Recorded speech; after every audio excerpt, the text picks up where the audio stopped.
It started as an ordinary summer evening. A mother, her 3 young daughters, and a man they had just met. He spoke softly, offered help, and promised kindness. But behind the smile, behind the words, lurked a predator.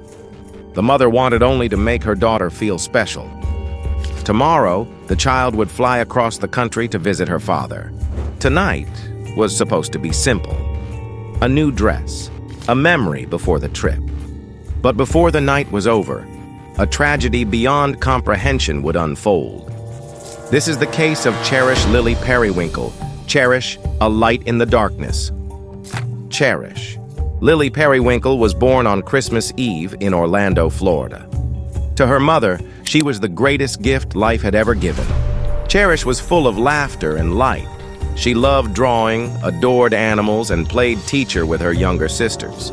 She had just learned to ride her bike, racing down the streets with carefree joy. Her father once said she was the very definition of pure love. But like so many children of separated parents, Cherish's life was marked by custody struggles. Through it all, she remained a shining presence, a little girl with big dreams. On the night of June 21st, 2013, her mother Rain brought her and her sisters to a local store. They didn't have much money, but Rain hoped to find a simple dress for Cherish's trip. She was flying to California the next morning to visit her father.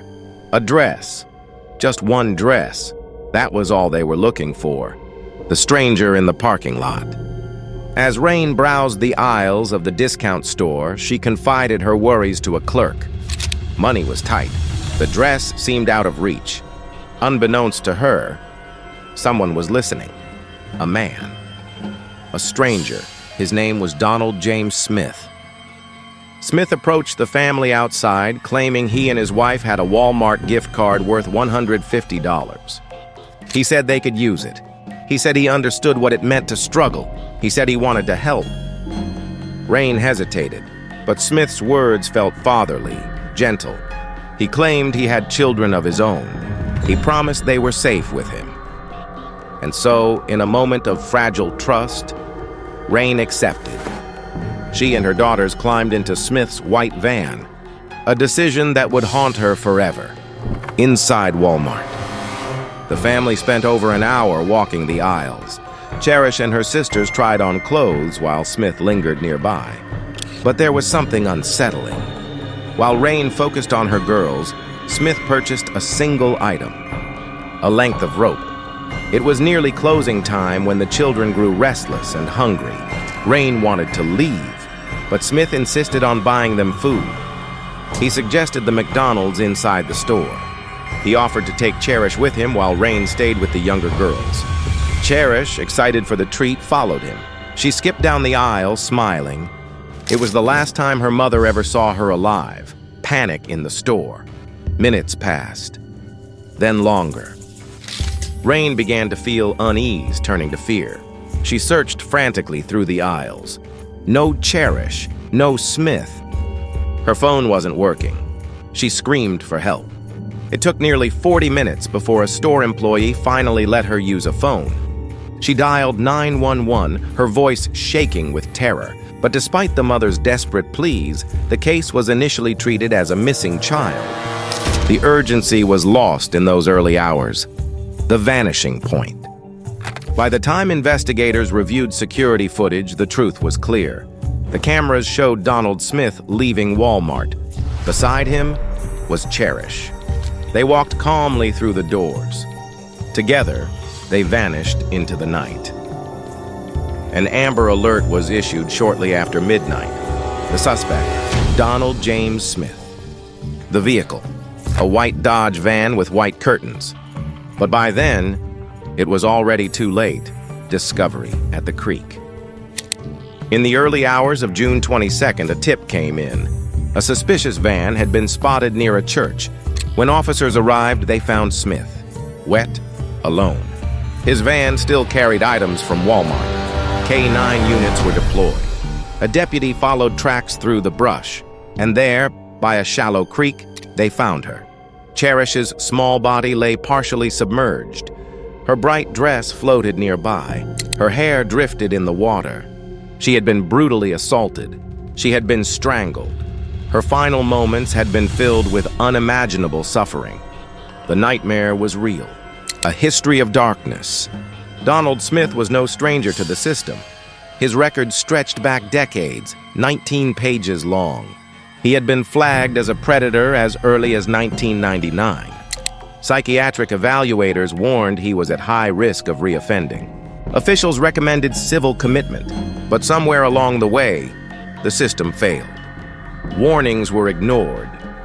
Smith was released again and again. And just 3 weeks after his latest release, he found Rain and her daughters. 3 weeks. That was all it took for another life to be destroyed. The trial of Donald Smith. The trial opened years later. After endless delays, the evidence was overwhelming. Recordings revealed Smith's chilling words in jailhouse conversations. He bragged, he joked about children, he described them in horrifying detail. Any mask he wore had been stripped away. The prosecution laid out the truth. Cherish's final hours were filled with terror. Her death was slow, violent, cruel. Rain took the stand. She relived the night, the hesitation, the van, the moment her daughter skipped after Smith. Her testimony left the courtroom in silence. The defense offered little. They called no witnesses. They had no closing arguments. After just 19 minutes of deliberation, the jury returned. Guilty. Every charge, every detail, every doubt erased. Sentencing, a final judgment. Then came the sentencing. Life in prison or death. The jury heard testimony from another victim, a woman who had survived Smith's earlier attempt to abduct her as a child. She described hiding in a closet while Smith threatened her, the fear etched permanently into her memory. It was undeniable.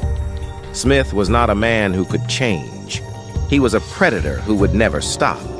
The jury's decision was unanimous. Death. The judge's words were sharp, final. You have not only forfeited your right to live among us, you have forfeited your right to life at all. Aftermath. A mother's pain. Justice brought no peace. For Rain, life unraveled further. Her 2 surviving daughters were placed into adoption, sent to live with relatives in Australia.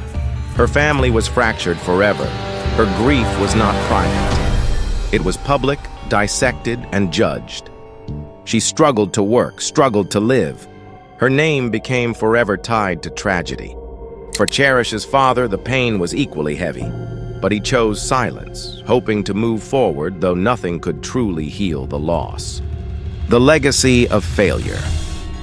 The case of Cherish Perrywinkle is not only the story of a monster, it is the story of a system that failed to protect.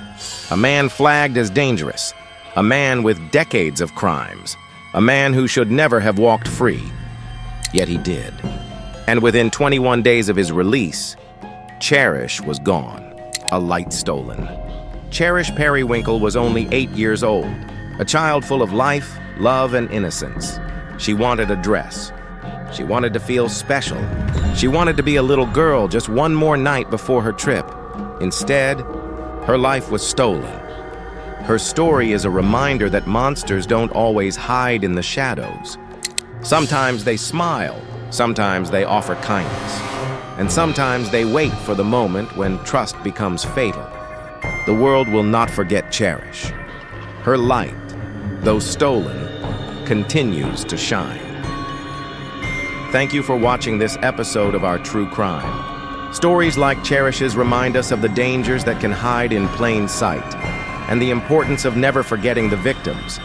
If you found this case compelling, make sure you subscribe to the channel. Click the bell icon so you never miss our next investigation into the darkest corners of human nature.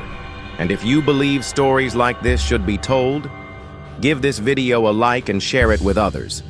Together, we keep their memory alive.